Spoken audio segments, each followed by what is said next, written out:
Showtime, people. Week 2, Season 6, Episode 2 of the Talking TV podcast. We are back with the next of the perennial top 10 list that we do every January. And this week we are doing top 10 TV shows. It's been an interesting year in television, just the way that it was last year. But whereas last year was kind of the year that TV came back after COVID, this was the year where it just seemed like TV was over. We saw a lot of our favorite prestige TV shows air their final seasons this year. We also saw a couple new and interesting ones pop up, seeing this is kind of like a transition year, seeing what was going to come in and replace the old shows. I'm joined by two very old friends who've been on the podcast many, many times. Luke of Luke Reviews and Eli Luk have both joined me in order to share their top 10 lists, their favorite shows from the year 2023. Gentlemen, are you ready to get this started? Absolutely. Yes, chef. To give you a key as to what we're in for today. All of this and more on today's episode of the Talking TV podcast. Stay tuned.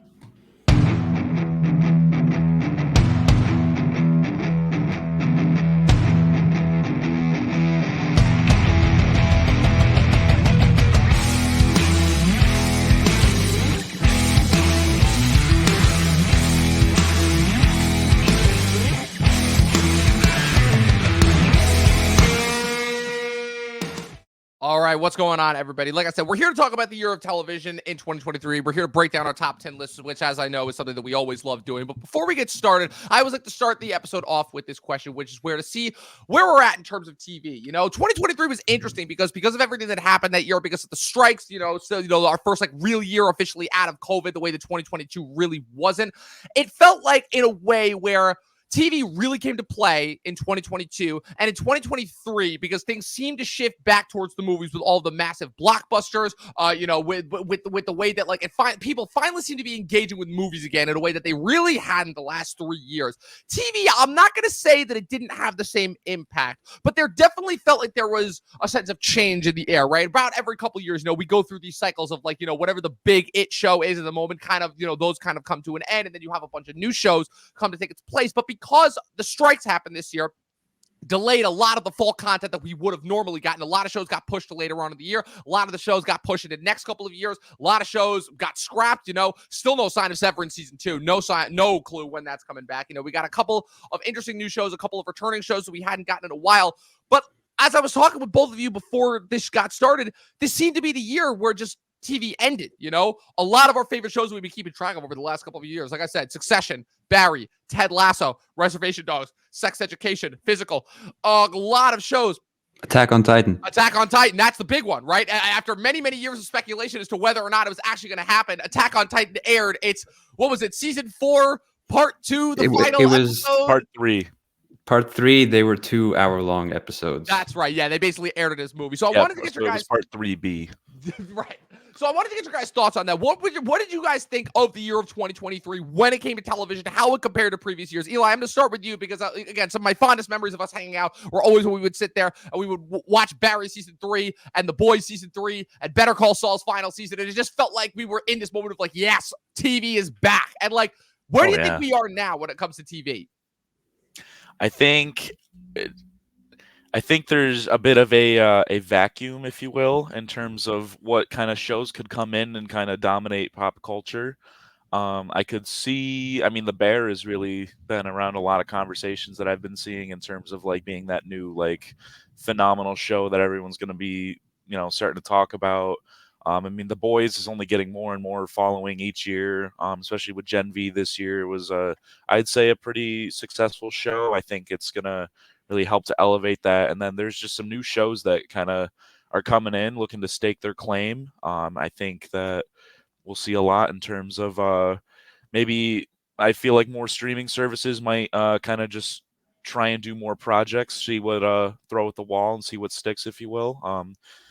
But I know that Max has been trying out a lot of new things and trying to at least try and compete with Netflix in terms of the amount of original shows they're putting out there. Same with Apple as well. I know they've been given a really good, or I should say playing a pretty good hand. I don't know. I'm not good with metaphors, but yeah, I'm really excited to see what's to come. I think that this is probably the best opportunity for struggling streaming services to really find their it show, to really see if they can compete with the big dogs. Absolutely, and struggle they are, because if there's one thing that the strikes proved, that the streaming services can no longer rely on quantity. They have to go back to relying on quality. They need that it show, or they are not going to survive, as Disney will tell you. Luke, what are your thoughts on the year of 2023 in television? What is it about this year, your favorite shows this year, that really stood out to you? Well, Dom, as the leading authority on TV shows in the year 2023, of which I have seen very little, because you sent me that list of like all the things that I'm guessing you have watched. I'm like, oh, that one, okay, skip like 5 down. Okay, I've seen that one. I'm still watching that one. But I tried this year to watch a little more stuff. Like, I made one great discovery, which we will talk about later in the show. I'm not really a discovery, I just on my radar. I just finally watched it. Yeah, like you guys mentioned, the streaming war is as prevalent as ever. Some are still showing that they are significantly better than others, like, you know, your HBOs compared to your Disneys, who had Disney and Marvel were very up and down this year. We'll get to that, I'm sure. Not a good year for them. I expect the Disney Hulu merger by the end of 2025. Oh, it's already happened. Hulu shows are already available to watch on Disney Plus. Oh, are they actually? Yes. I meant like combine into one platform completely. Oh, okay, yeah. We have just Disney Plus. We don't have Hulu. I guess it's different regionally. It's the Hulu add-on, the same way that Paramount Plus has the Showtime add-on now. Yeah. But yeah, like you guys said, like a bunch of things ended. So like we're in a new era of sorts. What's gonna be the next HBO show that everyone watches? Like, I guess it's The Last of Us. Last of Us and House of the Dragon. House of the Dragon's coming back, of course. White Lotus as well. But yeah, Succession, Barry, and Ted Lasso all ended in like the same weekend. Same week, yeah. I remember Eli was on for it. Yep. It was right before the Emmy deadline too. So yeah, but I did venture into Apple as well this year, so they had some interesting things. And there's still a lot to get through. Especially they ventured with one big IP, like their first big IP that maybe to try and get some more audience in there. We'll talk about that, I'm sure. But I'm looking forward to the future of TV in this new landscape. What new things will pop up, because there's always something new, and then it kind of takes off. Like whatever Squid Game, that no one saw that coming, and it became the biggest thing ever. So exactly. We'll have to see. It's going to be interesting to see where TV goes from here on out, especially considering that, like you said, it's changed a lot of form. You know, like the whole.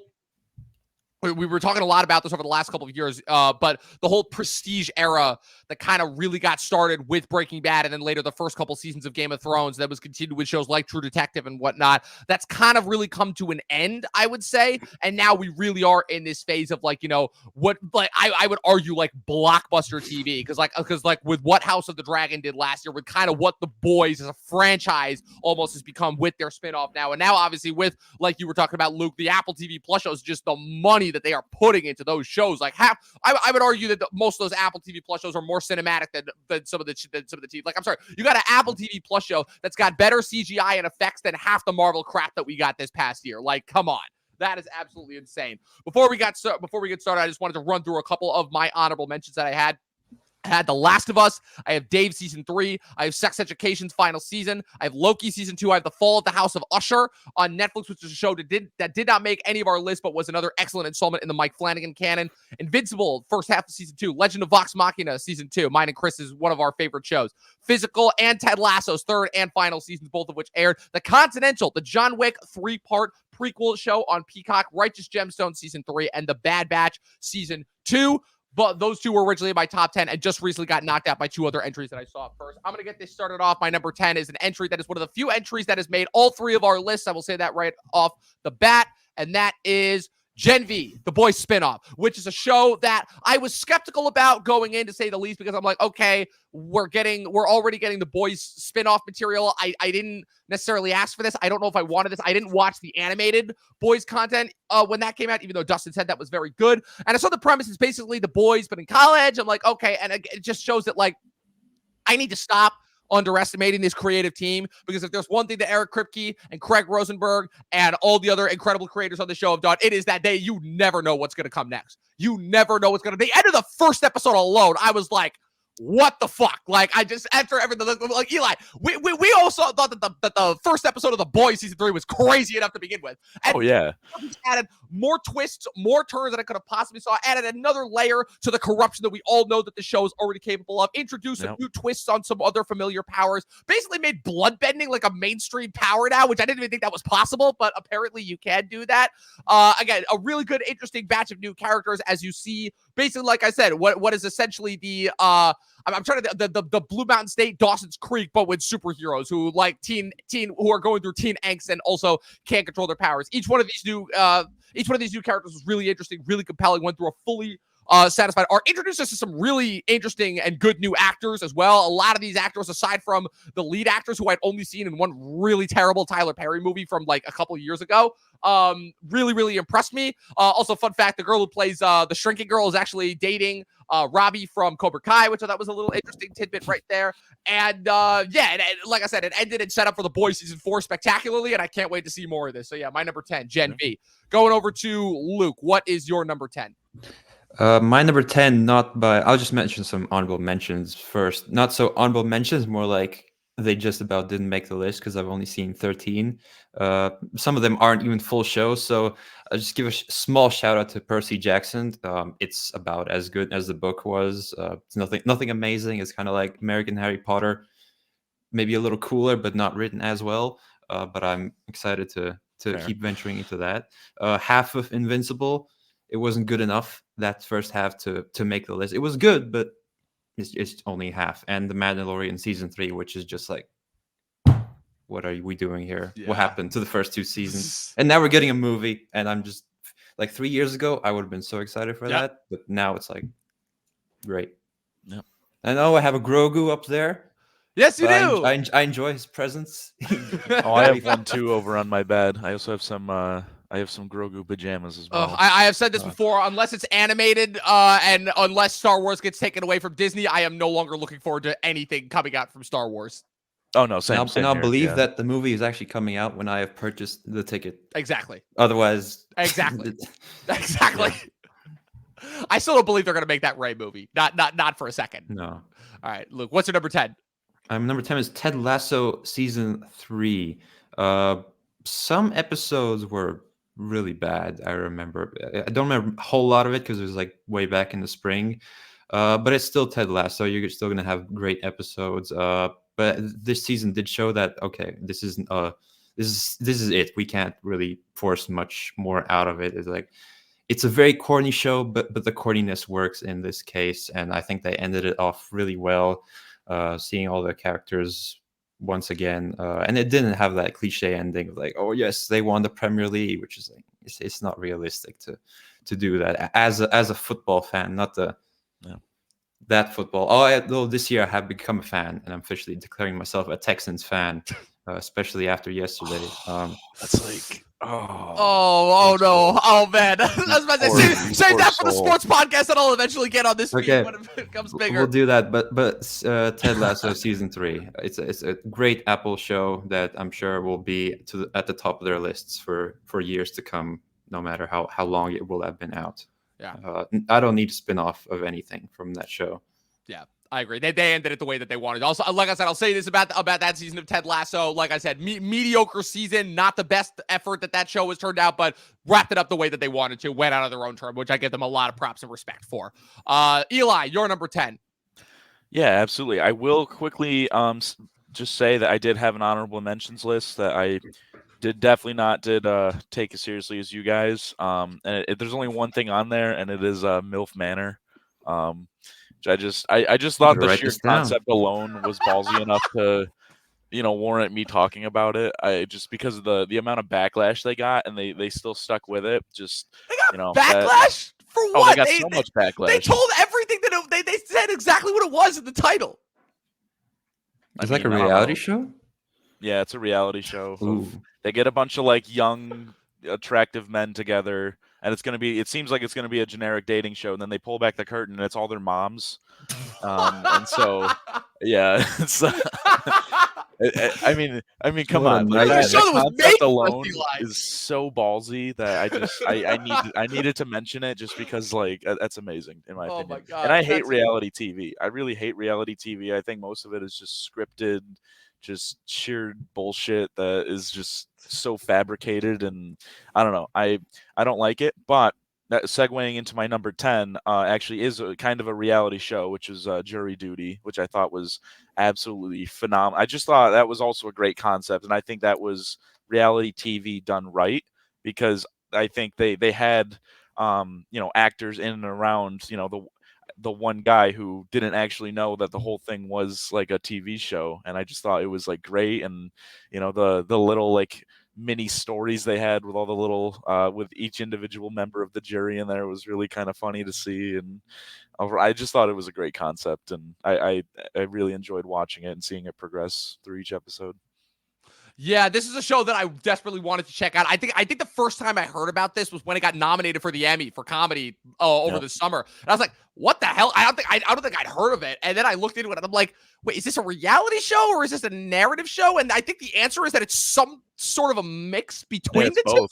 It's And both. it kind of worked out like really well. And I'm like, okay, I didn't get a chance to watch it because I was too busy torturing myself watching The Idol over the summer. But yeah, this definitely seemed really, really interesting, and I do want to check it out at some point. Going on to my number 9, you have, I would say, the show that came in to replace Ted Lasso. This is the next of Bill Lawrence's shows that he's going to be doing for Apple TV Plus, and that is the first season of Shrinking, which stars Jason Segel as a therapist who is still getting over the death of his wife. This also is the show that famously brought Harrison Ford to the small screen as well, and shows that he is not missed a beat when it comes to acting. It's crazy to me that Harrison Ford was better in an Apple TV Plus show this year than he was in the 5th Indiana Jones movie, but that should tell you exactly where the state of movies versus TV is. And yeah, the show was everything that it promised. It was delightful, it was corny, it was heartfelt, it was endearing. It's everything that you loved about Ted Lasso, but brought into like a new format, which is a show about grief and moving on past it, but done in more of a charming manner. And that's also not to also give a shout out to the excellent supporting cast as well. Jessica Williams, who I thought was absolutely phenomenal. Bill Lawrence's wife, Kristen Miller, is the next door neighbor. Lukita Maxwell as his daughter.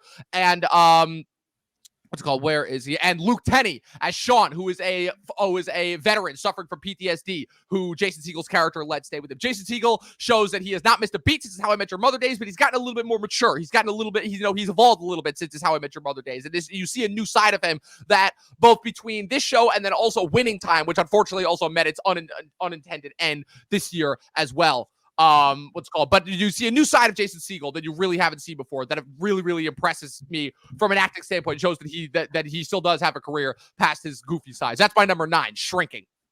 Luke, going over to you. Your number 9. My number 9 is Gen V. I was in a similar boat to you, Dom, in that I really love The Boys. You know how much I love The Boys. Oh yeah. But I was like, spin-off, do we really need it? What is it going to add? And surprisingly, I was very surprised that I really enjoyed it. It's like not quite to the same level as The Boys, of course, but it was a nice companion piece that even set up a bit of the 4th season, which feels like has been in production forever, but maybe because of the strikes as well. But we're finally getting that in June or something? Probably June, yeah. I just hope it's not like everyone memes that the seasons are the same over and over again, but like I enjoy it either way. But Gen V is great cast of characters, great actors, and I'm looking forward to season 2, which is not something I thought I would be saying after the first few trailers and such. Excellent. Yeah. Yeah. So we're real quick. Who is your favorite character / power from this season? Power. There are a lot of cool powers that we saw on display here. I think my favorite character was the main girl. I forget her name. Marie. Marie. Yeah. Powers. See, the Boys still does what The Boys does best, like the shrinking thing. She has to throw up a bunch before she's like to shrink down, just like making fun of the Marvel and whatnot. Favorite powers. I like the guy who goes on fire. His clothes get burned every time, so he has to redress every time. Just Yes. little things like that. Yeah, just like little practical bits. Like I love in season Yeah. 3 when Huey was teleporting and it teleported off with his clothes. And I'm like, thank you. I'm like, thank you for explaining that. Just made it so happy. I also love the scene where she exploded the guy's dick. I thought that was quite Oh entertaining well, it's the boys. as well. That's Of course, that's gonna happen. and That's there's a they're big not penis afraid in the first to episode. So yeah, They're exactly. not afraid to shy away from the downsides of superpowers, and I love it. I think Oh, that's yeah. a big difference between them and Marvel. Exactly. Like I'll never forget the scene in the first episode where the metal guys are trying to show up for the girl and he sends the thing and accidentally goes through the girl's throat. And I'm like, thank you. I'm like, thank you for showing us that these guys do not have control over their powers. It's always a thing that I love about this show. Eli, you're number 9. Yeah, so my number 9 was Reacher, season 2 on Amazon. I thought it was refreshing in that it's not just it was more than just a generic, solo guy takes down a bunch of bad guys kind of story. It had a lot more care put into it, and I just really appreciated it. And I thought it was, in terms of pure action, I thought it was very nice and just about what I needed after so many shows and movies that were just trying to go for pure spectacle and lacking in everything else. Yeah, so and you would say that Alan Ritchson, who I thought gave one of the worst performances of the year in Fast X, was better in this than he was in that. Also, the fact that we finally have a 6'7" jacked Jack Reacher instead of 5'2" Tom Cruise. Right. I'm World of a difference. Yeah, that definitely makes a big difference. Yeah, like I said, Amazon just been killing it with those action shows, for sure, to say the least. Going on to my number 8 is another Amazon show, and one that I tried to watch when it first came out. Could not get into it. Just didn't understand the hype about the show. But I had a couple friends from school that kept saying, they're like, Dom, you got to check this out. You got to check this out. And I don't know what made me do it, but I finally got back into it. And as soon as I finally gave the show a chance and kept watching it, I could not stop. And that is Daisy Jones and the Six. This is the Amazon show that came out back in March that was based off of the book that was loosely based on Fleetwood Mac. And what happened there, this follows a fictional band and kind of, after they broke up, after their big worldwide tour, their only worldwide tour. And it basically follows like a pseudo documentary that interviews the 6 of them and kind of details exactly, what happened, how they got together, all the tropics and tribulations. It's kind of an unexpectedly good cast. You've got people like Riley Keough and Camilla Morone, who've kind of been coming up the last couple of years. Sam Claflin, who is probably best known as Finnick from the Hunger Games movies, actually gives a really good performance here.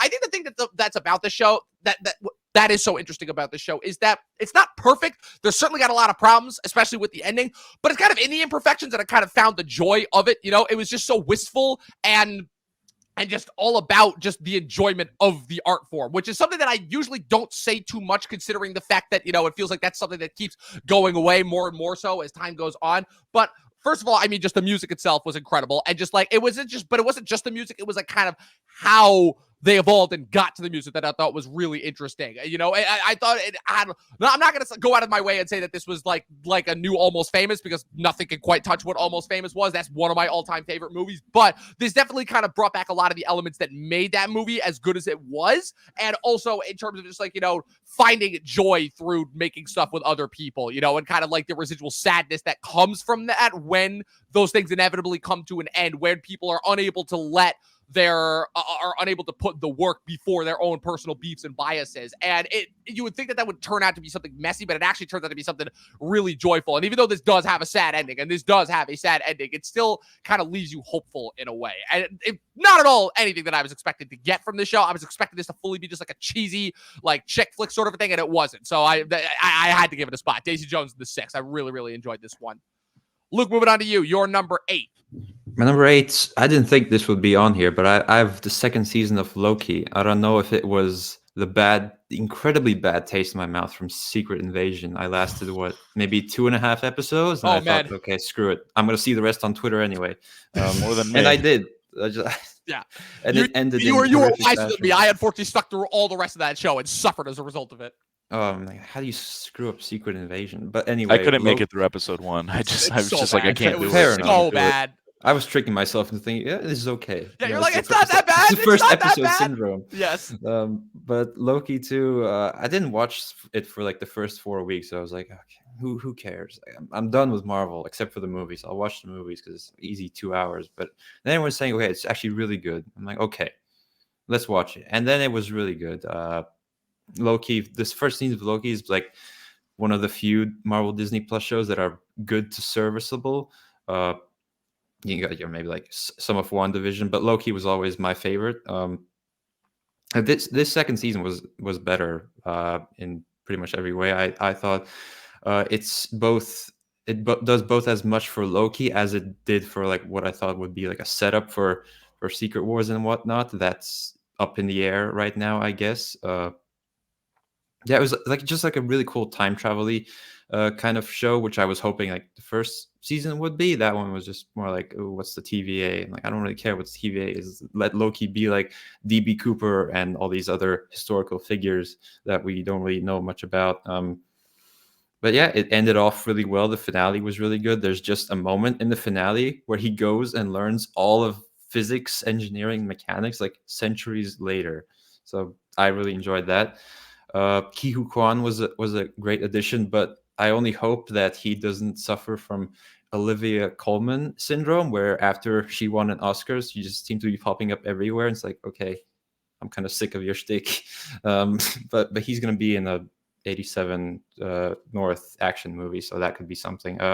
Anyway, Loki season 2, and that's over now. So what's the next Disney Plus show? Like Echo. I haven't watched Echo, but apparently it's not good. I watched the fight with Daredevil from the first episode, and that was it. I have no desire to watch any of the rest of that. I've heard some people say it's good. I've heard some people say it sucks. I don't care. I don't have an interest in watching. I just know that everyone's rewatching Daredevil now, so I should probably do that for the first time. So, dude, I haven't seen Daredevil since it first dropped. I'm very tempted to rewatch that. But no, yeah, what I'll say about Loki is that, yeah, like I said, the first season was good. It was serviceable. I didn't love it, but it was definitely the best of like, that batch of Marvel shows. Not that that's saying much, but no, this second season started off, I was enjoying it, and then the way that it evolved to that finale, just how it like actually ended in a really, really special way that I did not see coming. So I'll definitely give that props for that, even though it didn't make my list. Eli, you're number 8. Wrap it up. Like I said, one of the only shows that's on all 3 of our lists. Yeah, we've already talked about it quite a bit, but it's Gen V. I love the boys. I love the world building that came out of this show. I didn't really think they could expand too much, but I think showing us like what would this all be like in college was a perfect way to kind of segue into something new or to bring in something more fresh for when they get back to season 4 of the boys. I thought some of the powers they showcased were really interesting, and just I really liked how nothing is perfect and just everything can just go to shit so quickly in the true boys fashion. And just, I feel like there's nothing more I can really elaborate on other than what you guys have said. So it was a great show. I liked it, and I'm excited to see where they take season 4. Yes, absolutely. Could not agree more. All right, going into, I was about to say, I think we've talked about Gen V and the boys enough. Going into my number 7, Luke, this is one that is actually on both of our lists in this exact same spot, so I figure we can talk about it at the same time. This is, again, a late 2023 entry. I don't even remember when I first heard about the show, but as soon as I heard they were bringing Godzilla it was a while to the ago. TV, it was a while ago, but as soon as I heard they were bringing Godzilla to the TV, I'm like, oh, on Apple TV, I'm like, oh, I'm in. Monarch Legacy of Monsters, the show just wrapped up on Friday, gave us a great snapshot glimpse into what season 2 is going to be. Luke, I mean, after how amazing Godzilla -1 was, did you think that the American Godzillas were going to be able to make a comeback this hard, especially with how stupid that new one that's coming out in March looks? Yeah, I think there's a great comparison that I saw on Twitter. Like, Godzilla fans are getting what Batman fans want, like multiple adaptations, but like various stages of what they are. Are they colorful or dark or whatever? I absolutely loved Godzilla -1. It's my number 3 movie of the year. Spoilers for my top 10 video. Ooh, that's coming. But yeah, when this first announced, I'm like, this isn't gonna work. Like, how are you gonna get monsters on TV? Right. Not to mention the fact that it's basically the Agents of S.H.I.E.L.D. of the Godzilla verse. Like, I'm like, why do we care about this? But then the first trailer came out and like, whoa, okay, they have a budget, a really big one. Oh yeah.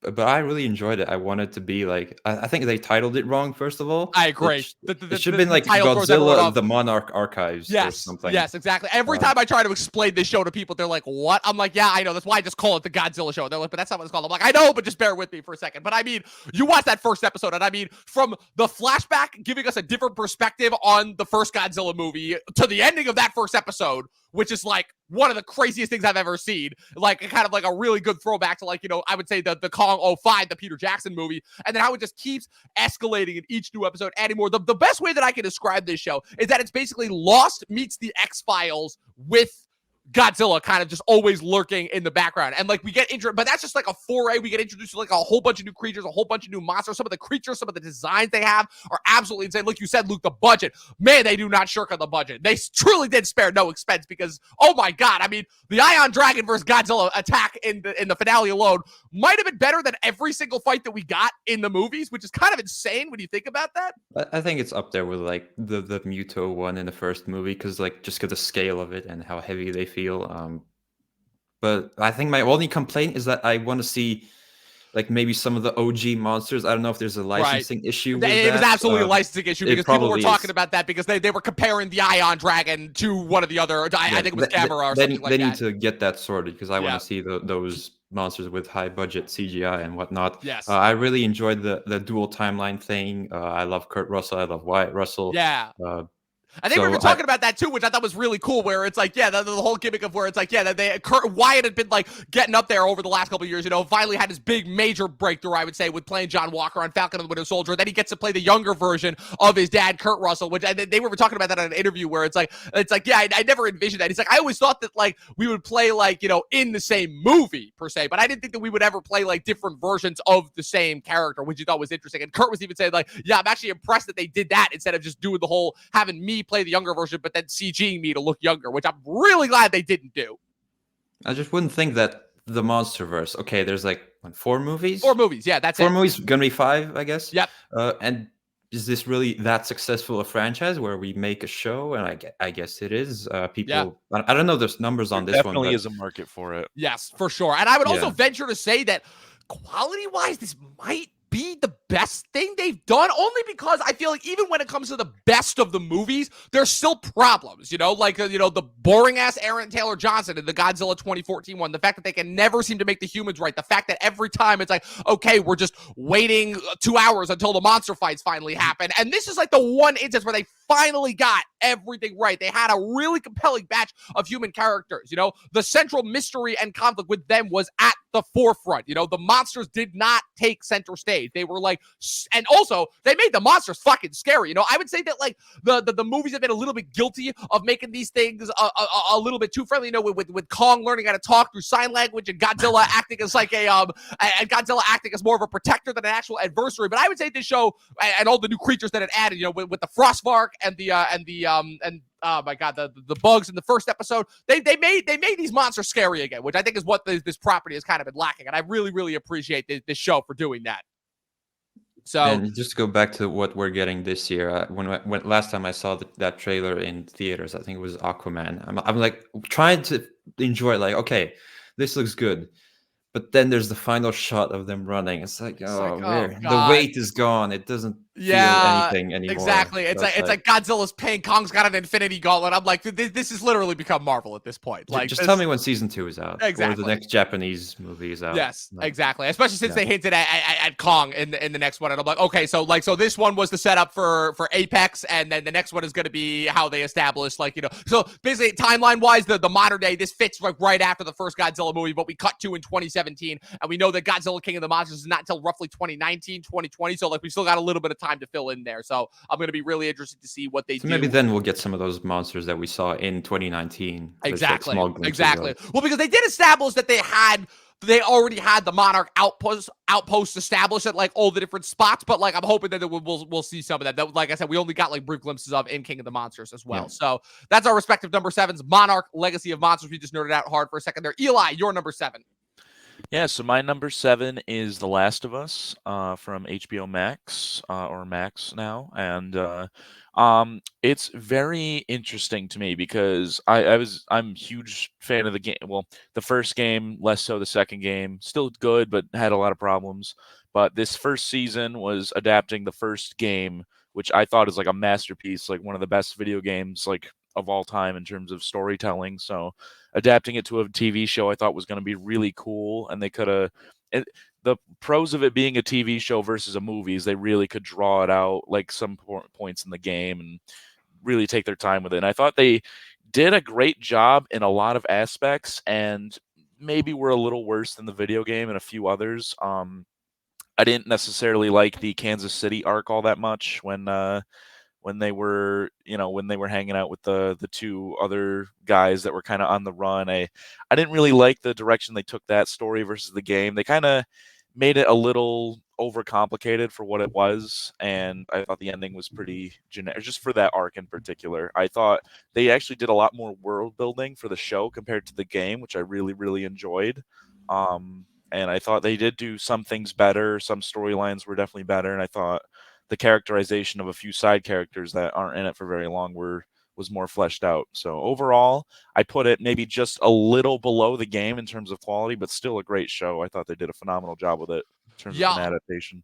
I'll say this for The Last of Us. It didn't make my list. My whole thing was, like I said, I'm not a fan of the game. I haven't played the game, and I'm sure that the game probably would be better. My whole thing with it is that just narratively, it wasn't anything that I really hadn't seen before. I say that it's like it's another zombie apocalypse mixed with more misery porn, and I wasn't a big fan of the actress who played Ellie. But I will say also, we got a couple of casting updates for season 2. We got Caitlin Dever has officially been confirmed to be playing Abby, and you have Isabel Merced and another guy that also just recently got cast as some pretty big players as well. My number 6 is Barry. Now, this is probably going to shock people as far as how low I have it on the list and the fact that I have a couple of other shows above there, but I'll explain why. So I was watching Barry, right? And season 3, when that came back last year, was just like so or rather 2 years ago now. Wow, it's kind of crazy to think about. Was just so gangbusters and took such a hard left turn and got so much darker than I was possibly expecting. And that show was just 8 episodes of absolute perfection. Eli, I'll never forget us laughing our asses off at that 7-10 end episode. What just one of the absolute highlights, one of the best episodes of TV I've ever seen. And season 4 starts, and they're really good. They're going on like a good trajectory. They're like, okay, Barry's in jail. Everybody else is kind of reacting to it, like kind of getting over it. They're like kind of can't grapple with the fact that it's like, oh no, this guy that we thought we knew is actually like this cold-blooded murderer. Like the show is doing what it essentially promised, which is like finally holding its characters accountable for its actions. And we get 4 episodes of just absolute gloriousness. The second episode or the third episode when Barry evades the assassin that's sent to that's sent to take him out. One of the simultaneous most violent and funniest scenes I've ever seen with Fred Armisen, and after he blows his hand off, it's just so stupid. We get all the shit that we love from Barry, we get some great moments from Hank. We get some great moments. Gene accidentally shooting his son, which is one of the funniest things I've seen. But then we have to do the time jump. And I have a thing about time jumps in the middle of a show, especially when it's such a short amount of time and with how much they had to wrap up. I would say that it kind of restricted them and only allowed them to do the best they could with the last 4, as opposed to the, just making it the absolute best, in the sense of where he's got a kid out of nowhere and you have an entire episode where you have no idea whether it's actually a dream or not. And I know that he did that by design, but there was just something about the last 4 episodes that just didn't feel as special and interesting. It still wrapped up in probably the best way that it could have, and it still was a phenomenal season of television. It's on my list. But those are just a couple things that just kind of held this back from being like as good as season 3 was. Just again, a couple of other spectacular acting moments. Anthony Carrigan as NoHo Hank, just an absolute revelation of a character. I don't know when we're going to get another character just as quite as uniquely funny, but also tragic as he was when he was unfortunately forced to say goodbye to the love of his life, Cristobal, in one of the most absolutely heartbreaking and brilliantly filmed death scenes I've seen this entire year. And again, just Barry's story ended in the way that really, at that point, Bill Hader was kind of directing. Like I said, he took the show in a drastically different turn after House Season 2, when turned down the comedy a lot, amped up the drama a lot more. Really, like I said, wanted to show just like what a despicable character Barry was, and I'd say that he nailed it. And also provided a very, very interesting commentary just on media in general with those last with that last montage as well. So Barry, another show that we had to say goodbye to, another show that was like the little engine that could. It was my number 1 of last year, and it is my number 6 of this year. Luke, your number 6. It's me. Yes. My number 6 is the latest season of my discovery of last year. It's For All Mankind, the 4th season. Right off the bat, I do think it might be the weakest season, but I think it's still a very good season. I wasn't entirely feeling the first half, but as it went on, I was like, okay, yeah, this is the show that I've binged over the last 2-3 weeks or so. And then the second half, they throw in the new thing that the season is going to be about, and that creates a whole lot of various conflicts and such. I really love sci-fi. I love this period of history. I guess they're past that period of history of the Cold War, but it's kind of still happening because the Soviet Union's still around in that timeline. And I'm just looking forward to where this show keeps going. They really nailed the finale. I think it's the second best finale after the season 2 finale. No, I don't think they're gonna beat that one. That one just had everything. What's his name? Joel Kinnaman. He's getting even older. Yeah. It's very, very funny. Will he make it to the next season? That is. Who knows? They keep keeping him around. They keep with all the characters they've dropped on this show. They keep keeping him around. He's like going to be the last one standing at this point after what happened in the finale of this past season. Yeah, the consequences after what happened in the finale have me very intrigued, and they're almost caught up to the modern day now. Yeah, they what they kind of had to 2012 at the end of this 2012. season. They so keep doing the decade hopping. Season 6, they should be around here. Yeah, exactly. Yeah, if they follow through, if they do the 7 seasons that they had planned from the beginning, they should be by like the end of 2020s by the time they wrap this. So. Yeah, so I will be with the show to the end. I absolutely love it. I love the characters, love the space stuff, and it can balance that stuff really well. So I'm not longing for the space stuff as much when it's just character stuff. And you got Toby Kebbell in there, which he didn't do as much as I thought he would. It's like being like the second name in the credits or something, but we'll see what happens with him. Yeah, finally getting given actual performance and not a motion capture performance, which is nice. Eli, well, I just want to say real quick about For All Mankind. Like I said, this is definitely the weakest season yet, but like I said, it's one of those things that I see happen when you have like a long-running show where they're bringing in new characters to shuffle it out the old guys, which is this was what I call a reset season. So even though this wasn't my favorite, especially compared to the last two, I can tell that they're setting up for like some gangbusters next couple of seasons if they get the season 5 renewal, which no, they did not. Slow Horses did, but I can't imagine why they would because the show has just been constantly chugging along. Now, Eli, your number 6. Yeah, so my number 6 is the final episode. I mean, technically TV, I think, is the final. It still counts as an episode, even though they shot it like a movie. Yeah. Yes. Which I want to preface, I am not an anime guy. I've just tried to get into it with a couple shows, just never could do it. But this show really, the story of this show really transcended the genre, in my opinion. And I think anime is probably the best format for it. I don't really think it could do anything other than anime for it, but it was just, man, it's incredible. The whole show from start to finish there's not a single scene that doesn't have any significance.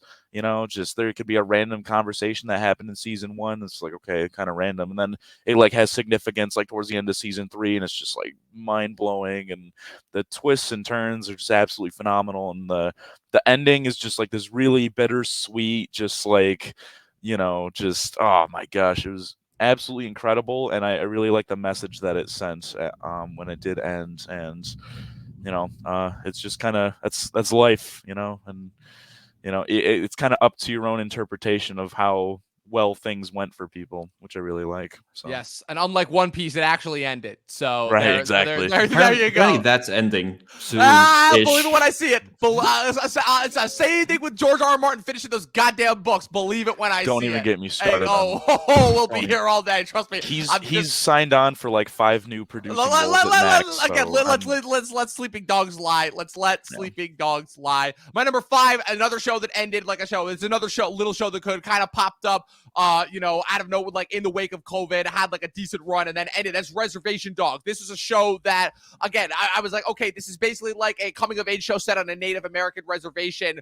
I'm like, is this a comedy? Is this a tragedy? Like, what is this? And the answer is it's both. It doesn't harp on, the injustices that are committed against Native peoples like Killers of the Flower Moon. It's much more so low key. And I would say a stoner comedy. But what's interesting about this show and kind of what made this show so special is how it was about like, it was ultimately just telling a very human story that really had nothing to do with the fact that they were Native American, which is you have these 4 friends that are simultaneously like kind of trying to like keep their friendship going as they're getting older and as they're starting to like, age out, but while also, trying to respectively get over the tragedy of their very close friend who has committed suicide right before the start of the show. And basically the way that you kind of see them grow and evolve together. And then the season 2 last year ended with them finally getting out to California and being able to fulfill a vision and a dream that their departed friend had. And so going into this 3rd season, they had announced that this was going to be the last season. And of course that made me sad because I'd grown to really love these characters. I'd grown to really enjoy it. It's what I like to call a hangout show, which is a show that we really don't get that often anymore. And so going into this 3rd season, I was like, so what exactly are they going to do? The main trajectory of the show has ended. And again, fuck me, I guess. guess, because they completely surprised me in terms of how they were able to just wrap it up beautifully by essentially tying in the struggles and journeys of these four characters, that being Bear, Alora, Willie, Jack, and Cheese, into kind of the into kind of some of the older community as well. And kind of, we saw a lot of flashbacks to some of the characters when they were younger, and essentially showing how this is like this tale of friendship is generational, where you see that, like, you see the older characters and they're all sitting together, having been reunited after a significant amount of time apart, and they kind of see the younger guys and they're like, yeah, it's you guys now. You guys are the next one, and as these characters all kind of separate and go their separate ways, they kind of are able to reforge it, like, yeah, they're kind of always going to be together. It sounds corny as fuck, but the way that they do it and the way that Sterling Harjo was able to wrap this story up in such a beautiful way, like, it really, really hit home for me in a way that I wasn't expecting. I tied this show last year with Slow Horses, because again, that's just how gangbusters of a year it was for TV last year. But yeah, this show, it really, really something special, and it deserves to be up there in the conversation with the other shows that ended. And I heavily, heavily recommend it to anybody who hasn't gotten a chance to watch it. Like I said, it's a nice, quick, easy binge, only 28 episodes, and yeah, Reservation Dogs. Like, here's to the next one. Gonna miss that show. Luke, you're number 5. All right, number 5. I was late to the party on this one, but I always arrive in time for cake. It is Barry, season 4. Yeah, like you mentioned, it was a very drastic change from what the first 3 seasons were, but I enjoyed the drastic change personally. Bill Hader directed every episode, and you could, like, this is Bill Hader. Like, no, he's completely unique. He brings something new that we haven't seen before, and when he gets those movies made, I will be there day one, most anticipated of the year, whatever. But yeah, I thought it was a really nice cap off to the rest of the show. Like you said, dark, and like in that episode, I didn't know if it was a dream or not. Like I had to rewatch it. Like, is this real? Yeah. I figured, okay, that wasn't real. Next episode, boom, it was. So it was like I guess it's the fact that they said it was like a 10-year jump or something like that, because like he had a kid that was like not a little kid. Well, I'm not a little kid, and I was just like thrown off. I'm like, what? It threw me for a loop. Yeah, the supporting cast was on fire, and just the way it ended, I thought was very funny, very, very fitting. Just like, oh, yeah, and there you go. So wow. Maybe I need to rewatch it, just the whole show, to get like a really solid opinion on it. But I really enjoyed the 4th season.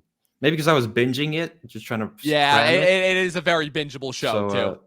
So I need to give it another watch. But it was a very good show, so I will definitely be rewatching it, I'm sure. Number 5 on the list. Yes. Now, Eli, so you have one for your number 5 that, again, a lot of people have been yelling at me to watch. I plan on watching it. This kind of, again, we've been, in the wake of Arcane, when that came out in 2021, we kind of been waiting for the next badass Netflix show. So, Eli, you're number 5. Would you say that it has done it? Oh, I think, and I don't think it quite compares to Arcane, but I think it is still phenomenal. And I think that, I mean, it was a beautiful show. My number 5 is Blue Eye Samurai, which I was not expecting much when I watched it. But I was very pleasantly surprised at like how kind of complex it turned out to be. And it was just, I mean, it was a pretty wild ride. I mean, and it was just gorgeous. I think best looking show of the year, in my opinion, like easily. Just, it was absolutely beautiful. Like almost every single scene just had some kind of incredible vision. I mean, I'm no animation expert, but I can only imagine how long some of the frames must have taken. It was incredible, man. I really enjoyed it. Yeah, this is one that I've been meaning to watch, and I do plan on watching it at some point for sure. It was tough trying to catch up on some of the shows. Like, there were still like, I think this year has one of like my longest list of shows that I have yet to watch. My number 4, Slow Horses. I think this show has worked its way up to become my favorite Apple TV Plus show in the wake of Ted Lasso ending, and us having to wait 2 years for Severance, and Monarch and Shrinking just started this year. Because this show is like arguably, like, in a way, sort of become one of Apple's flagship shows. It started off as like, kind of this like little spy show that Gary Oldman was in, and has now kind of evolved to have like this massive reputation where essentially you have like the fuck up losers of MI5 that they can't really get rid of, so they kind of shuffle off to this like off the premises like shitty office, and they're all run by Gary Oldman's Jackson Lamb, who just makes it his life's mission to just belittle them and make them feel absolutely miserable about themselves, but they keep finding themselves stuck in situations where MI5 fucks up and they have to end up cleaning up because it could have far greater reaching implications to the world and such. And I would say that this season 3, was probably their best season yet. It ended in a 2-episode action shootout that is one of the best action shootouts that I've ever seen in anything, as secrets were revealed, characters were shifted and all that. And I absolutely loved it. Gary Oldman is still great. Jack Lowden as River Cartwright is still great.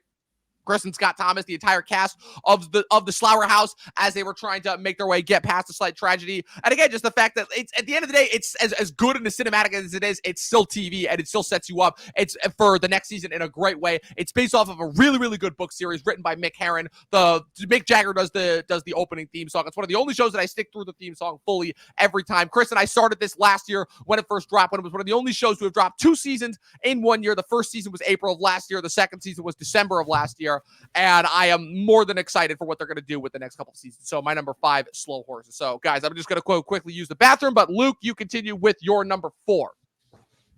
Yeah, I think me and Eli can talk about this a little bit. The Last of Us. I have not played the game yet. I only got PlayStation last year. Actually finished Uncharted 4 today, so I think The Last of Us might be my next Naughty Dog adventure. Yeah, I haven't played the game. I pretty much knew most of it, but still the show added a plenty for me.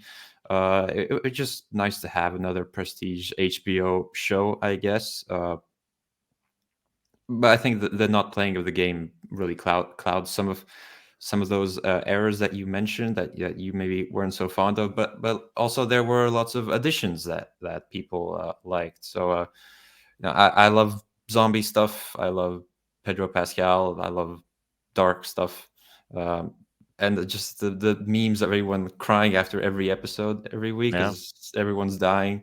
I thought it was really well made. Just HBO showing why they are HBO and why they are considered the absolute best of the best. One thing I did think the show did a great job with was they were able to make you care about the side characters more than the game did, I think. And that was a pretty big plus in my opinion. But yeah, personally, I know some people have said I forget the girl who played Ellie. Bella Ramsey is her name. Yeah, aka Bella Lyanna I knew her Mormont name. from It Game of just escaped Thrones. me in the moment.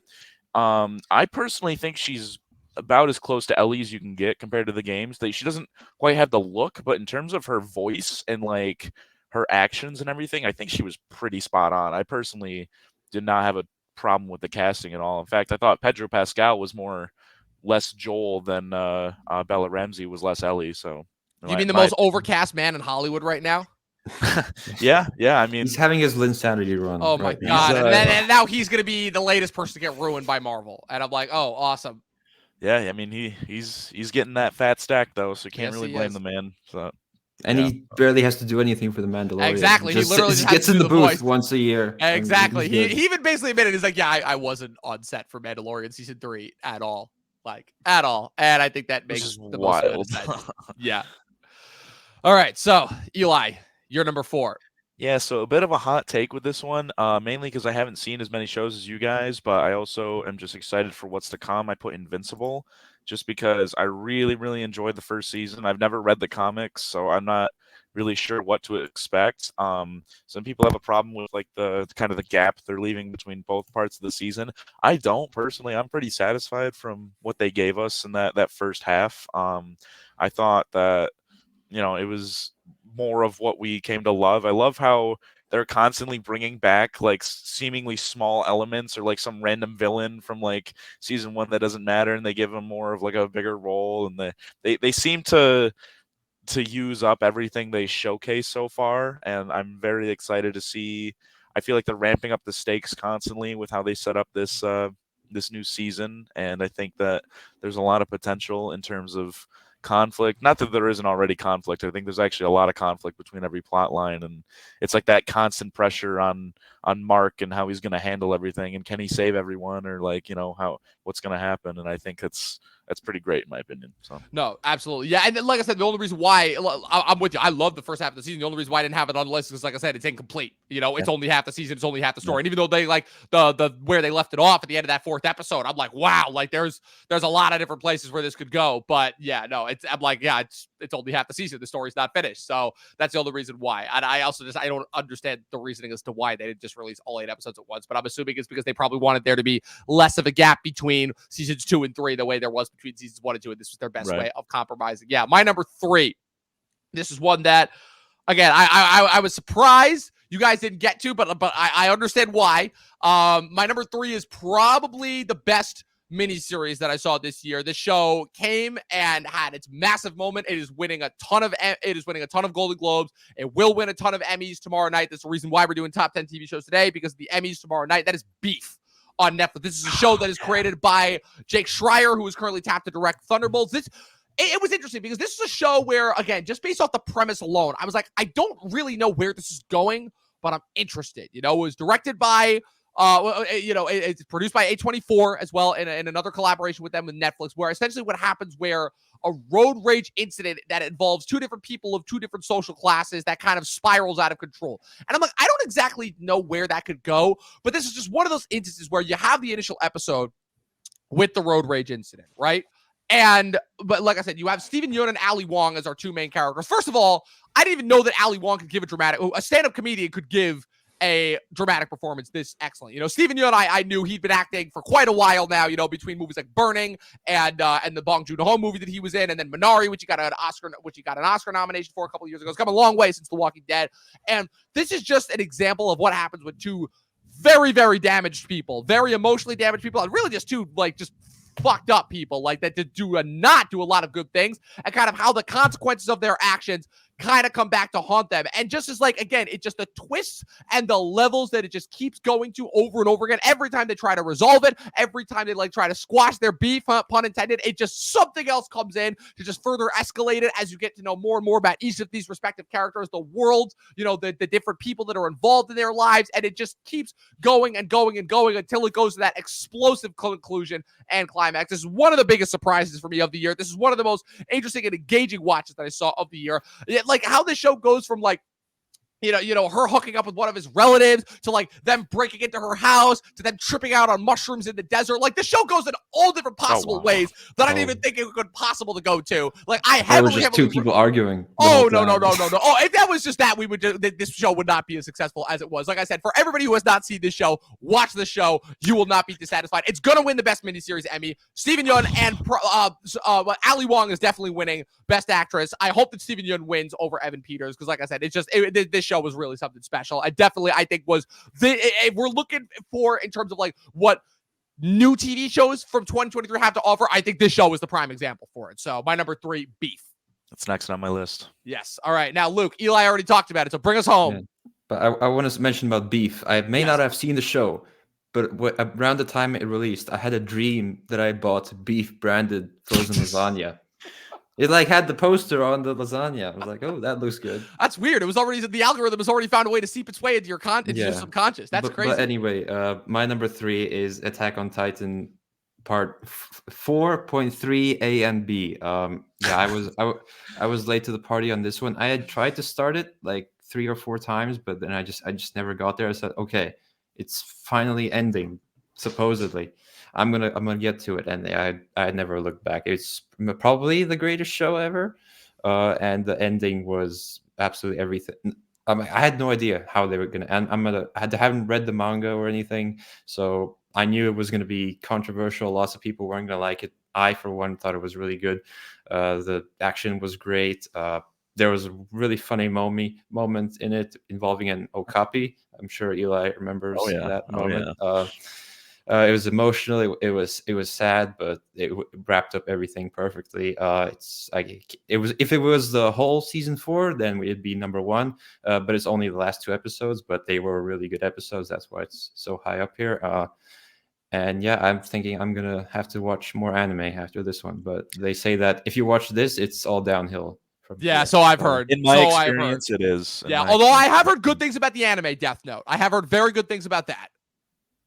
that will have to be on the list then. Yeah, so we shall see. So now, like I said, so the next couple of entries we have pretty much in common. So the only thing that I will say is, so Eli, like I said, the only difference is that your number 2 is different from our number 2. But since you have the bear at number 3, I'm going to let you lead off that conversation. And then Luke and I will take it from there since we both have that at our number 2s. And then you'll do Barry, and then we'll all do number 1. So Eli, so you finally got to watch it. So what was it about the bear that just grabbed you? I mean, I liked the initial mystery set up in the very first episode because I basically watched season 1 and season 2 back to back. I really liked. I could tell the show trusted the audience in which they didn't have to like just explain everything right off the bat, and there were like little subtle cues, like setting up little mysteries, like just that were interesting. Okay, well, I mean, this guy, his brother killed himself or something. Like, what's going on? Oh, he's inherited a restaurant. Oh, he, he's getting a lot of shit from all these people. He's not doing a great job. And okay, I mean, there's, why doesn't he just let it go? He has an opportunity to, kind of put it all behind him. There's a lot of significance, and it's just really interesting. And I really like just, I don't know, the editing when like a lot of those cooking scenes is like really great. The writing is like a lot better than I would expected just for a show about just like a struggling restaurant, and it was really interesting. I mean, when I heard Bob Odenkirk was going to be in season 2, I was like, all right, just take my money. And even though, I mean, he's not like a huge part of the show, but nevertheless, I thought that the show is really great, and I don't know. Arguably, I'd like to make the argument that season 2 might be better than season 1. Oh, that's not a question. Season 2 is better than season 1. I don't know. I know a few people that thought season 1 was better, but personally, I think it's nominated for the Emmys this year. Yes, somehow. Yes. It's only the first season. Well, that's the thing. It's only the first season, right? Because of the Emmy cutoff, because of how that works. But they knew what they were doing when they dropped. But they knew what they were doing when they dropped season 2 when they did. Yeah, like I said, man. I mean, I remember because I was still living up in Oswego. I watched the first season. I thought it was good. I thought it was solid. I'm like, okay, this is good. This is interesting. I like where this is going. I don't love it. It hasn't gripped me yet. But if this goes where I think it could go, then I'm going to be really interested. And and it's one of the first instances where it did exactly what I wanted it to and nailed it, because season 2, man, I mean, between the Forks episode, when you get like, it was already one thing having Bernthal back as the brother and Oliver Platt, and like I said, and I knew that was going to be the episode that Bob Odenkirk was in, but and just all these people come out. I'm like, wait, Jamie Lee Curtis is the mom, like Mulaney? I'm like, Sarah Paul? I'm like, what? Like all these people that just come in over on top of the already incredible cast that we had. Jeremy Allen White, Evan Moss Backrack as Richie, which is probably, I think, the breakout performance of the year. Like, he's been acting for a while, but between that and then also popping up for his brief bit that he had on Andor this year, I still remember seeing him in shows like Girls and the Punisher back in the day. And he was in No Hard Feelings. And he was in No Hard Feelings as well. Like, 2023 was kind of the... That's where I recognize him. Yeah, exactly. And also, another guy that's going to be fantastic for us, he is basically all but not confirmed to be playing The Thing, which I'm like, that is excellent casting right there if that pans out. And I mean, what's funny? Because as good as that Forks episode was, though, and as incredible as that was, and I can't believe I'm saying this, but I think it's kind of funny that in the year that we also had the Taylor Swift Eras Tour, which every white girl on the planet was going nuts for, my mom included, that love story by Taylor Swift ended up being one of the best bits of any TV show that I saw this year in the Forks episode. In the Forks episode. Sorry, I'm talking about the Fishes episode, because man, I mean, if I didn't already love Richie enough as it was, that just made me root for him like so much harder. And that's also not to take away from the rest of the excellence that the show did. They finally got the restaurant open. They finally were able to honor Michael's late wish. But Carmi has just gone down this self-destructive path that I don't know if he's just going to be able to come back from. And it's setting up for what could be a really, really interesting season 3. Also, like I said, even though Io Edebiri has become way, way too overexposed in the year of 2023, the fact everywhere. She literally is everywhere. But I will say that her performance as Sydney was really interesting. Again, just the solo one-off episodes. Marcus in Amsterdam. I mean, come on. Will Poulter showing up. Olivia Colman showing up out of Copenhagen. Sorry, you're right. I kept thinking. I don't know why I kept thinking Amsterdam, Copenhagen.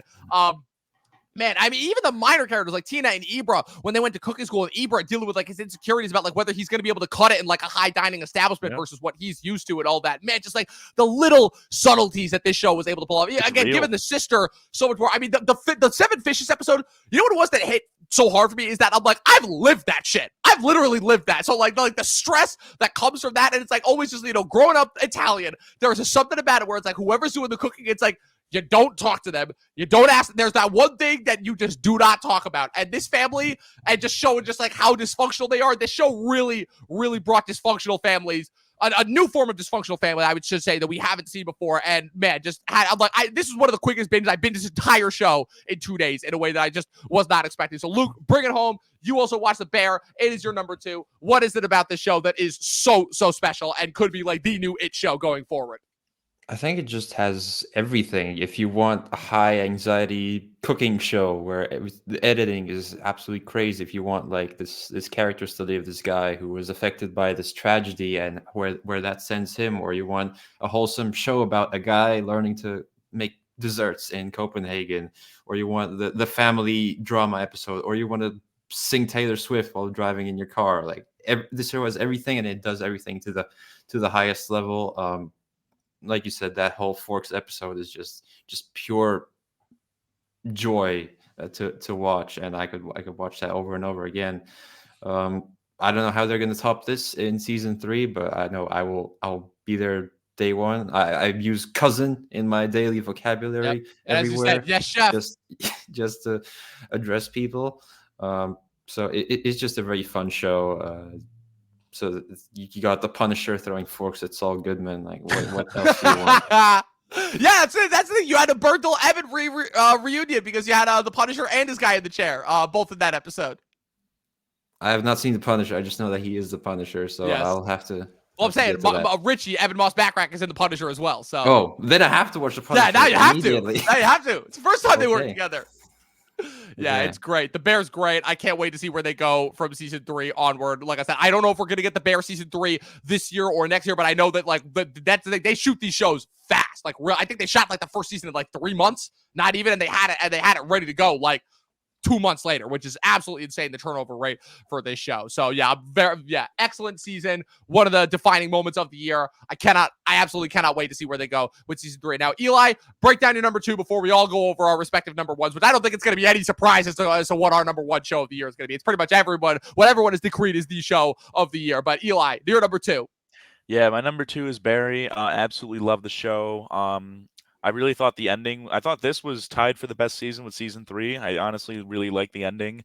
I was initially worried with the time jump and just how were they going to wrap up like so much in like, just a few episodes. And I think they did it phenomenally. I love the message they sent. I loved how kind of meta it was with the Barry Berkman movie at the end. Just, I just thought the message was really, really interesting that, yeah, we are probably glorifying some people through like film and TV that were like really evil people, and I think what I also really like is that our core like 5 characters, Barry, Sally, Kuzenow, NoHo Hank, and who else am I thinking? Fuchs they all kind of made peace with their past, but they weren't really forgiven for their actions, which I absolutely love.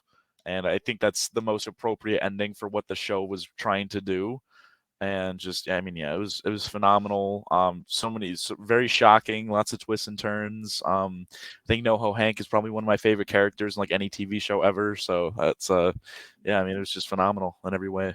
Yeah. No, I personally still think that just like a bit from that episode was funny, was just how like over the top evil they made the Kusuno in the Barry movie in the finale. Oh, yeah. It was one of the things that was just like, because they had Jim Cummings in that part, which I thought was hilarious as Barry, but then the guy who they got as Kusuno was just so over the top evil that it's like, I just thought that was funny. Now, our number 1 of the year. Again, it should come as absolutely no surprises. I feel like the minute that they announced that this was going to be the last season, and I think they only announced it, like, I keep getting my timelines a little mixed up, but I think it was like not long. It was when they put up like the second or third trailer was when it's like, yeah, this is it. And going into this, it's like there was a lot of anticipation riding on this, especially with how that 3rd season wrapped and everything. And you're like, okay, going in. Our number 1 across the board is Succession. It's the best show of the year easily. It's going to win the Emmy for drama. It's already won all the Golden Globes. And so Eli, we had you on for the finale. You and I respectively bonded over how good this show was. I feel like a lot of people bonded over how good this show was. The show kind of rose up in the ranks after the final season of Game of Thrones. It kind of took the spot as the new HBO must-watch show. The finale. It lived up to all of our hopes and dreams and excitements and more, right? Oh, for sure. Easily. Yeah. It was just, like knowing where the conflict was going to be. I feel like the biggest thing going into this season, right, was it was going to be like, it was a matter of, okay, Logan's going to die this season. It was not a matter of if, it was a matter of when. And when they did it as early on as they did it, and kind of how that set the tone for the rest of the season, right? Because what was so interesting about the show the first 3 seasons is that all the show the first 3 seasons, it was always like this push-pull back and forth of like, who's going to depose Logan, who's going to depose Logan, who's going to depose Logan.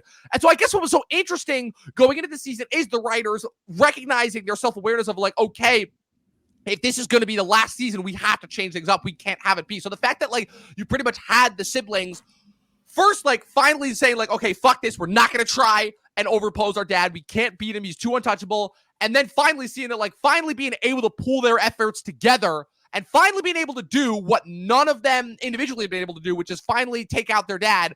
Yep. And then he dies. And they're like, oh, fuck. And then just a house of cards they built. Well, now I don't want it. Crumbling down. I mean, Yep. Luke, I mean, talk about it, man. Like this every episode after Logan's death, it just kept escalating, getting crazier and crazier and back and forth. It's like, oh, Shiv's with them. Oh, Shiv's against them. Oh, Roman wants Mencken. Oh, what's Kendall gonna do? Like, oh, it was just, talk about it.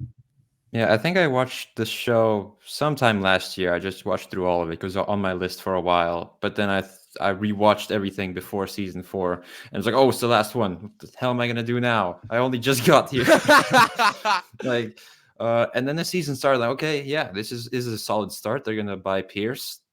The Pierces are still waiting for their 10 billion or whatever. Yeah, right. That 10 billion that they're probably never going to get now. And then episode 2, it was something, I think it was like the karaoke bit at the end. Yeah, the karaoke bit. And then episode 3, I'm sitting there. I had the Monday off. I remember I was sitting there like, oh, it's happening now. Yeah. Is this the one? Exact same reaction that I had. Like, I was like, okay, maybe, oh shit, they're doing it. They're doing it now. Maybe episode 8 or 9, but it's happening now. And then it turned out to be one of the best TV episodes ever. Just pure acting and writing. And then just the whole anxiety throughout. I thought it was going to be another one of those shows that give you a heart attack. And then they released a new trailer because they had been selling it as like Logan's gonna live through the season, and then changed to completely something else. And then every episode, the stakes just kept getting bigger and bigger until the finale, which I don't know if I've ever seen a show nail a finale as much as this one had. I still have the bad Game of Thrones taste in my mouth, but this one's like everything is so perfect. I had that Monday off too. Coincidentally, I woke up. I was like, "Oh my god, someone is CEO." I don't know who CEO is. I gotta open up the episode and then deliver. Just every episode felt like an event. But like the show isn't even that popular, I think. Like compared to like a Last of Us. Right. It's funny that you mentioned that, right? Because what was so interesting about it is the fact that this show like really was the last of its kind in the sense of like that prestige HBO show, because you're right. I feel like if you talk to like it doesn't hit like the niche audience like Last of Us, like Invincible, like The Boys, like all these other properties are. But I think that's kind of what makes it so special, because in terms of it being like the last of like the must-watch water cooler shows, this is really it. Because you're right, like in terms of like how profitable it was for HBO and Max, it wasn't, say, as like some of their other bigger blockbuster shows, but just, again, the fact that it was the fact that it was the last of the shows where it just felt like everyone and their mother was talking about it. Because it's like people who I didn't even think would be interested in it loved the show. It was a show I could talk to my grandparents about. It was a show I could talk to you guys about. It was a show I could talk to like that. It was just such an easy show that I could recommend to people. And like, I feel like that's the thing. It was like the last of the monoculture shows, as I call it. And that's kind of why it has that spot. And I mean, it's going to win all the Emmys. You know, like I said, Jeremy Strong was the revelation breakout hit from this show, him finally becoming the superstar that he is. But really, the whole cast, Brian Cox, him finally being recognized now as Brian Cox and not just the character actor that's been in a million things, you know. Matthew McFadden as Tom, Kieran Culkin, now arguably being more popular than his brother now as Roman, Sarah Snook as Shiv, Alan Ruck, you know, finally getting back into the mainstream after almost 40 years being known as Cameron, now as Connor, Nicholas Braun as Greg, you know, and then even bringing back Skarsgård, finally bringing back Skarsgård to HBO as Lucas Matson. I mean, just every single character that this show brought is an absolute icon. The score, I would argue the last of the iconic HBO scores that they made so famous throughout their years. Eli, I know we talked about this like 7 to 8 months ago on the podcast when we first did it, but what is one thing that you're going to take away from this show, like, and will always remember from it? And don't say more on the floor. It's like Shakespearean almost, and just how its approach and its ending, and just I think one thing that's so amazing about this show, or that one thing that makes it so like entertaining. Like I think Game of Thrones did this as well. It's just like it's a show about all these characters that could backstab each other at any given time. Like, you know, and you just never know, like they can flip on a dime and just like ruin someone completely. And it's so interesting when you have kind of a premise like that, I think. And I don't know, my biggest takeaway from the show, I mean, it's just writing was incredible. I think it's like at the end of the day, like none of them could really change, and I just think that, you know, man, I think the crazy part is they're all living considerably better lives than what we are like 99.9% of people will ever live on this planet, and they're still like these miserable just pricks, and it feels like their whole world comes crashing down, especially Kendall. And I just really, it was very poetic, I think, the ending, and no one really wins, kind of thing, but I think when done right, those are the best kind of endings. Yeah, I agree with that more so. Like I said, as I've said it more time and time again, it is both simultaneously the funniest show and the darkest show on TV. Right. And like I said, it was one last hats off, hoorah, goodbye to Succession. Like I said, the show that captured all of our hearts and minds. Now, guys, I know I said at the beginning of this episode that I wasn't going to do a combined list, but I think that between the shows that we have in common between the three of us and the shows that like at least two of us have on, I think we have enough. I think we have enough to do for top five. No, no, for a 10. I think we have enough to do a 10 for a combined list. Yeah, because we have all three of us. We have Succession, we have Barry, we have The Bear, and we have Gen V. So we have those four. You two as well. You have Attack on Titan, and Luke, you and I have Monarch, so that's 6. And then you two also have Last of Us, so that's 7. So we only need 3, and we could have a combined list. So let's see. If you guys are missing your Jesse Armstrong fix, there's a movie that he was a writer on called Four Lions. I would recommend that. I've heard about that. I have heard about that. Yeah. Very funny. All right, so if you guys are good with it, so Succession obviously is all of our number ones. You guys good with putting The Bear at 2 and then Barry at 3? Works for me. Yeah. All right. And then what else do we have? So we have The Last of Us. We've got Gen V. We've got Monarch, Legacy of Monsters, and we have Attack on Titan. Yes. And then for the last spot, I'm going to make a big motion to put Beef on there, even though that was only on my list, because that one was just absolutely spectacular. And then you sold it very well. Oh, thank you. Thank you very much. And I had the lasagna dream, so I think that should count for something. Yeah, honorable mention, Eli. Doesn't count. So what do we have left? So Luke, you have For All Mankind, Loki, and Ted Lasso. Eli, you have Blue-Eyed Samurai, Invincible, Reacher, and Jury Duty. I have Slow Horses, Reservation Dogs, Daisy Jones and the Six, and Shrinking. So what are we thinking for those last 2 spots? I don't know, man. Blue-Eyed Samurai was pretty incredible. A lot of people have been talking about it. Yeah, a lot of people. You know what? You're right. So let's try to do one entry from each of our lists. So if I'll put on Beef, Eli will give you Blue-Eyed Samurai, and then Luke will give you the last choice, something that was only on your list and none of ours. I have For All Mankind. You're going to do For All Mankind? Yeah. Got it. Get old-ass Joel Kinnaman. Old-ass Joel Kinnaman. All right, so look at the combined list over here. Are we good with that order? Where is it? Right under banners and then combined list. I don't see the banners. Oh, that's right. I only have access to it. So, you're the host. I know. I keep forgetting. Stick it in the private chat. I know. So, basically, it's For All Mankind, Blue-Eyed Samurai, Beef, Attack on Titan, Monarch, Gen V, Last of Us, Barry, The Bear, Succession.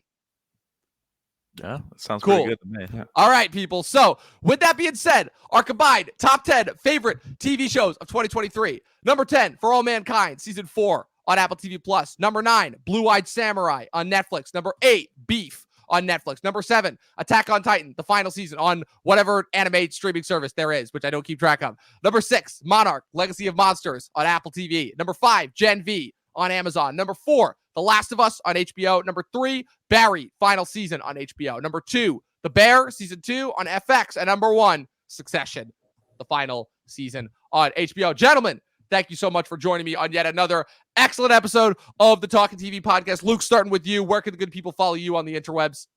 This month is my one active month of the year. You can follow me at Luk Reviews on YouTube. The top 10 video is being written, so I'm having a lot of fun with that. So you can find me there or on Instagram, also Luk Reviews.